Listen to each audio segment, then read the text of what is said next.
Hey guys, welcome back to part 2 of this video series, How to Draw a Portrait from Start to Finish. In this video we're going to be discussing shading. But before we begin work on our drawing, I want to make sure that you understand some basic concepts before I demonstrate the technique that I use. Okay, one of the first things you will need to do is familiarize yourself with your pencils. You're going to need to know what values your pencils are capable of producing before you begin shading your portrait. Because the range of value that you personally can get out of your pencils will differ from pencil to pencil. It's different for everyone, so you will need to make sure that you do this before you begin shading your portrait, so that you will know the values that you can consistently produce. The best way that I've found to do this is to create some patches with each of the pencils onto the kind of paper that I'll be using to draw my portraits on. This will ensure that I can produce a consistent and accurate value on my paper.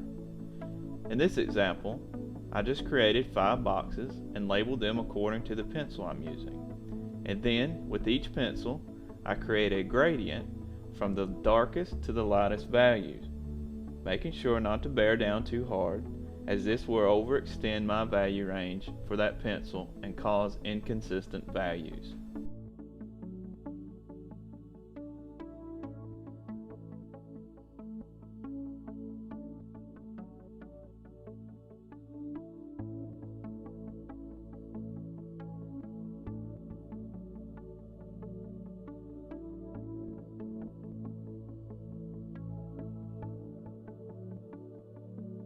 Another thing that you will need to consider when creating your patches is the line weight. This often overlooked detail is crucial in producing a more realistic portrait. To do this properly, simply go back over the lines that you created on the outside of your box with a gradient from the darkest to the lightest. In this example, I also demonstrated by drawing a line below the box and created a gradient there so that you can see the variations in the line weight.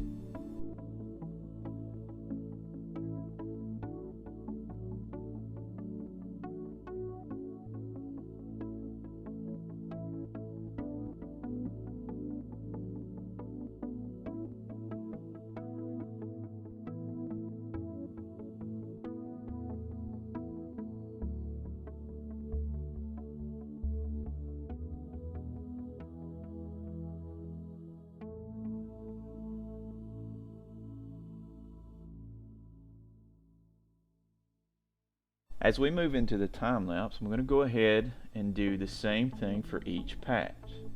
Now, when you are doing your patches, be sure to pay particular attention to the extension of each value as you move up to the darker pencils.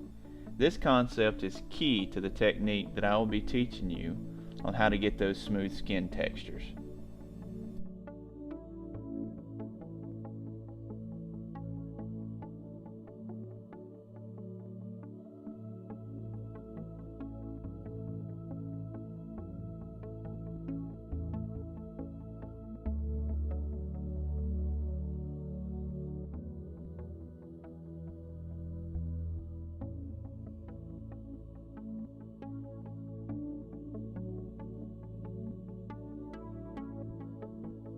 Now that we are finished with the patches, you can see that there are distinct values in each pencil.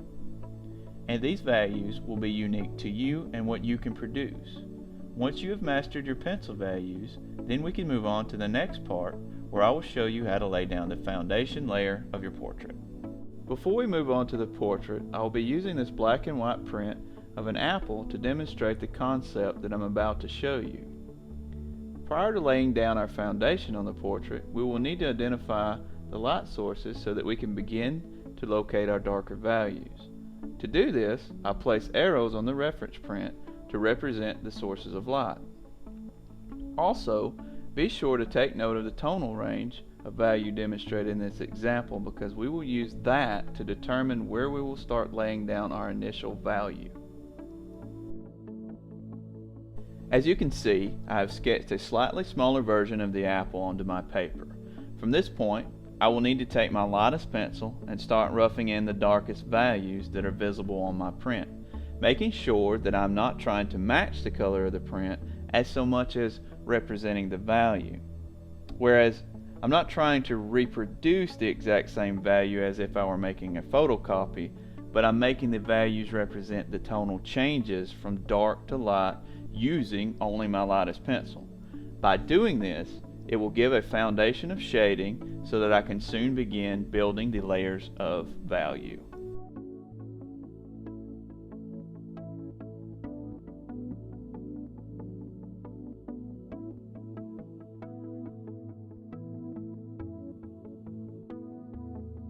One thing that you will need to pay attention to is the darker areas that are represented on your reference. These are not always as textbook as creating patches on your paper. Many times you will run across these variations of tonal changes in the skin on a portrait. These areas will need to be represented by laying down a slightly darker gradient on your drawing paper. In this example, I located the relative position of the dark spot and translated that over to my drawing by using the direction of light as a guide for my value range.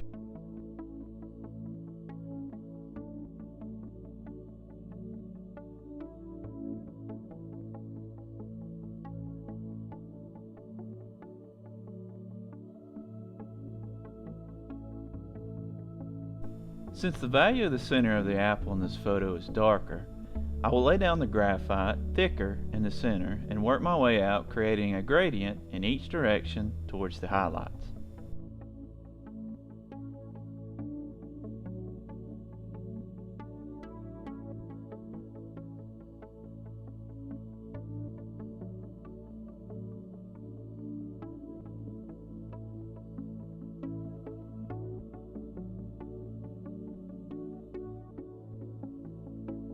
And like I demonstrated with the patches, you will need to be sure to use those layout lines to build off of for your gradients.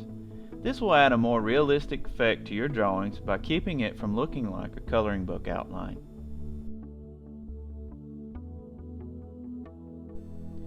In some cases, you may need to go back over some areas with your pencil to even out the darker gradients. By doing this, it will give the foundation layer a cleaner look.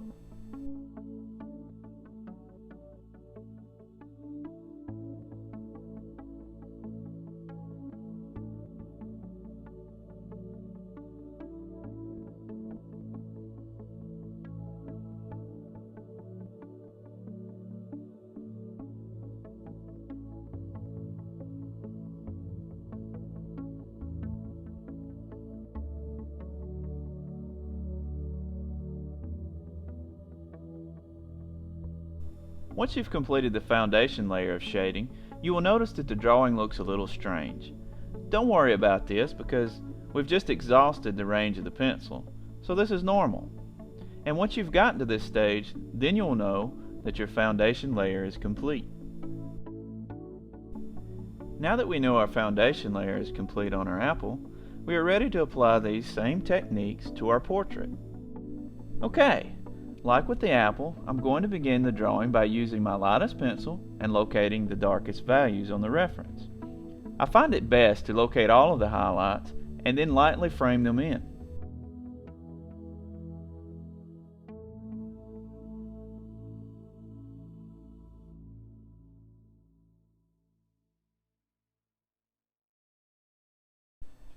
Let me be sure to mention that the process I'm using to draw the portrait is exactly the same process that I used to draw the apple.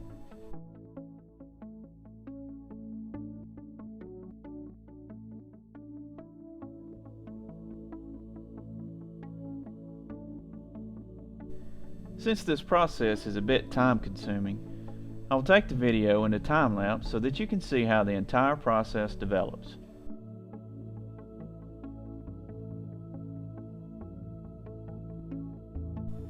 I start out by building up the darker values with my lightest pencil, and then locating the highlights and working my gradients from the darkest values to the lightest. This entire process will start out very light, but as you build up the gradients, the value will become darker. So just be patient and don't rush the process. The end result will be very worth it.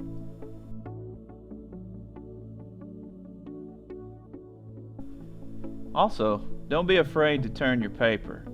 It is easier to turn your paper to make it easier to draw than attempting to draw in an awkward position.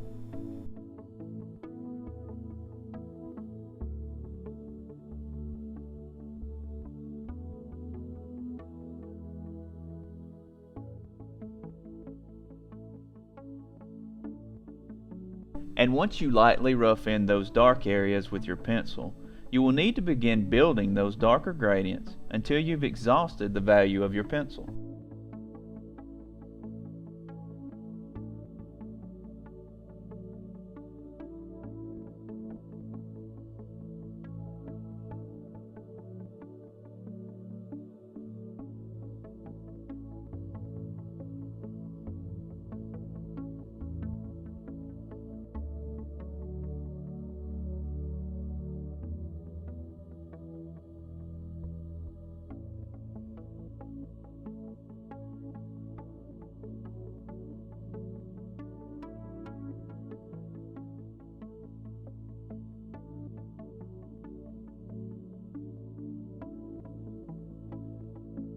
And with that, this will conclude the lesson on building the foundation shading. In part 3, I will complete the process by showing you how to build up all of the layers of shading and then drawing the hair. But until then, be sure to like, comment, and subscribe. Thanks for watching.